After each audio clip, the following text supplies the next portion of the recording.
പ്രിയ ദൈവത്തിൻ്റെ അതിപരിശുദ്ധ നാമം വാഴ്ത്തപ്പെടുമാറാകട്ടെ. കർത്താവിൽ പ്രിയ വിശ്വാസികളുടെ സമൂഹമായ കുഞ്ഞുങ്ങളെ, നിങ്ങളെ ഏവരെയും ഉയർത്തെഴുന്നേറ്റ് വീണ്ടും വരുമെന്ന് അരുളിച്ചെയ്ത് സ്വർഗാരോഹണം ചെയ്ത കർത്താവായ യേശു ക്രിസ്തുവിൻ്റെ നാമത്തിൽ പ്രഭാതഭജനത്തിലേക്ക് വളരെ സ്നേഹത്തോടെ, വളരെ വിനയത്തോടെ സ്വാഗതം ചെയ്യുന്നു. ഇന്നത്തെ ദിവസത്തിൻ്റെ പ്രത്യേകത എന്ന് പറയുന്നത് ഈ മാസത്തെ 28ാമത്തെ ദിവസം, പെന്തക്കോസ്തിക്ക് ശേഷം 4ാമത്തെ ദിവസമാണ്. ജനുവരി 1 മുതൽ നാം നോക്കുമ്പോൾ ഈ വർഷത്തിലെ 148ാം ദിവസമാണ് ഇന്ന്. ഇന്നത്തെ ചിന്താവിഷയം എന്ന് പറയുന്നത് കടന്നുപോയവർക്ക് വേണ്ടി വിലപിക്കണമോ, കടന്നുപോയവർക്ക് വേണ്ടി വിലപിക്കണമോ. ഇന്ന് 519ാമത്തെ എപ്പിസോഡ് പബ്ലിഷ് ചെയ്യുന്നതിനായി ദൈവത്തിൽ ശരണപ്പെടുന്നു. 519ാമത്തെ എപ്പിസോഡ്. വിലാപം എന്ന വാക്കിൻ്റെ ആക്ഷരികാർത്ഥം നിലവിളി, കരച്ചിൽ, രോദനം, മുറവിളി എന്നൊക്കെയാണ്. യെരുശലേമിന്റെ നാശത്തിന് ശേഷം BC 616 പാലസ്തീനിൽ വെച്ച് വിലപിക്കുന്നവനായ യെരമ്യാ പ്രവാചകൻ വിലപിച്ച വിലാപങ്ങൾ എന്ന കൃതി എഴുതിയതായി വിശ്വസിക്കുന്നു. ഈ വിലാപങ്ങളിൽ 5 അധ്യായങ്ങളും 154 വാക്യങ്ങളുമാണ് ഉള്ളത് എന്ന് വായിച്ചിട്ടുള്ളവർക്ക് മനസ്സിലാകും. ഈ 5ലും തീവ്രമായ വിലാപം അടങ്ങിയിരിക്കുന്നു. യഹോവയുടെ വിവിധ സ്വഭാവങ്ങൾ ഇതിൽ വിവരിക്കുന്നു. കരുണയുള്ളവൻ, ദയയുള്ളവൻ, വിശ്വസ്തൻ, വിടുവിക്കുന്നവൻ, ദീർഘക്ഷമയുള്ളവൻ, ന്യായവും നീതിയും ഉള്ളവൻ എന്നിങ്ങനെ ആണ് ഇതിൽ എഴുതിയിരിക്കുന്നത്.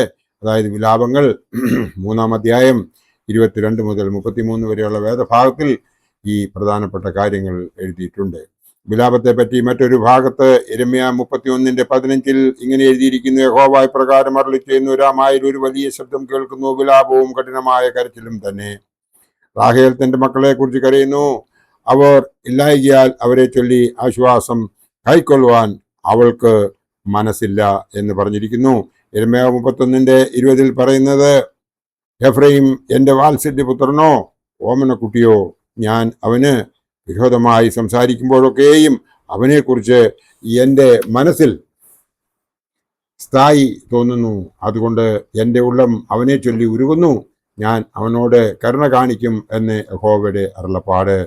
മക്കളെ പ്രസവിക്കുക എന്നത് മാതാവിൻ്റെ ദൗത്യമെങ്കിലും റാഹേലിനെ അവളുടെ മരണത്തോടെ മക്കളിൽ സന്തോഷിക്കുവാനുള്ള അവസരം ലഭിച്ചില്ല എന്ന് നമുക്ക് അവർക്കും അറിയാം. പക്ഷേ ഉയർത്തെഴുന്നേൽപ്പിലൂടെ അവളുടെ മക്കളെ തിരികെ ലഭിക്കും എന്നതിനാൽ അവൾ തൻ്റെ പ്രതിഫലം പ്രാപിക്കും. അവൾ തൻ്റെ ജീവിതകാലം മുഴുവനും മക്കളില്ലാത്തതിൻ്റെ വേദന അനുഭവിക്കുകയും ബെന്യാമീന്റെ ജനനത്തിങ്കൽ ദുഃഖത്തോടെ മരിക്കുകയും ചെയ്തു.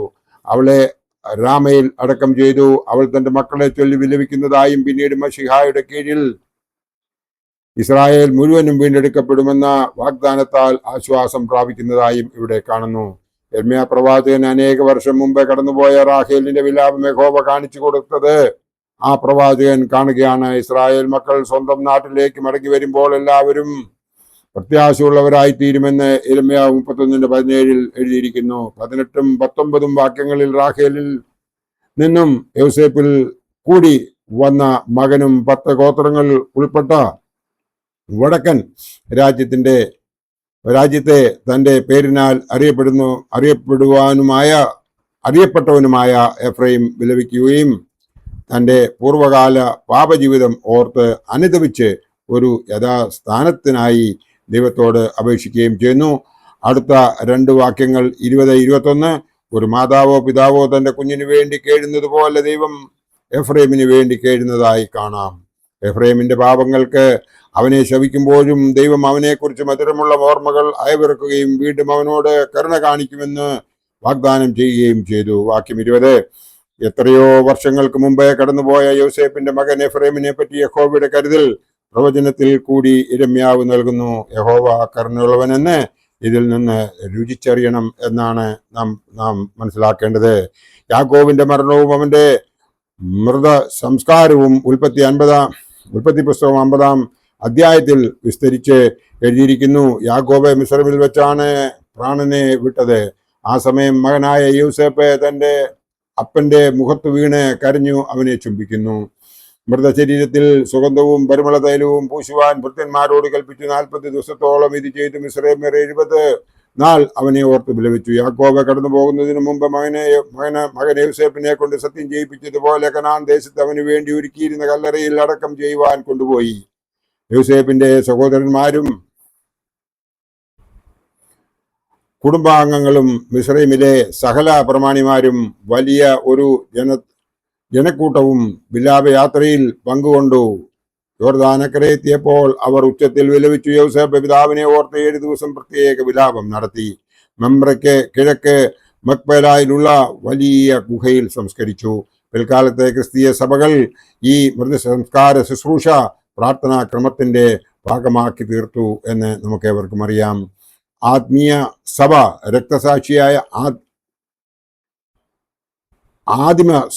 ആദിമസഭ രക്തസാക്ഷിയായ സ്തേഫാനോസിന്റെ സംസ്കാര ചടങ്ങ് നടത്തിയതിനെ പറ്റി പരാമർശിക്കുന്നത് അപ്പോസ്തല പ്രവൃത്തികൾ 8-ാം അധ്യായം 2-ാം വാക്യത്തിൽ ആണ്.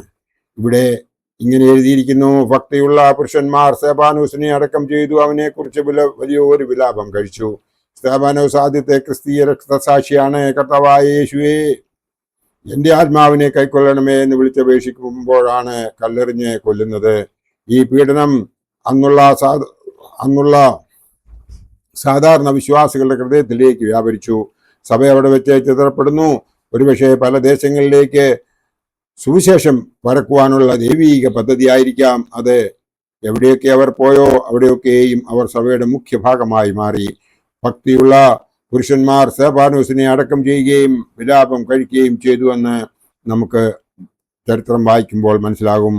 മരിച്ചവർക്ക് വേണ്ടിയുള്ള കർമ്മത്തിലാണ് പ്രലാപമെന്നോ വിലാപമെന്നോ പറഞ്ഞിരിക്കുന്നത്. ഇതിൽ നോമ്പും പ്രാർത്ഥനയും ഉൾക്കൊണ്ടിരിക്കുന്നു. വെറുതെ കരയുന്നതിലല്ല വിലാപം എന്ന് പറയുന്നത്. ആദിമസഭയിലെ പതിവ് അനുസരിച്ച് കടന്നുപോയവരുടെ അടുത്ത് ബന്ധുമിത്രാദികൾ വിലാപകർമ്മം പരമ്പരാഗതമായി നടത്തി വരുന്നു.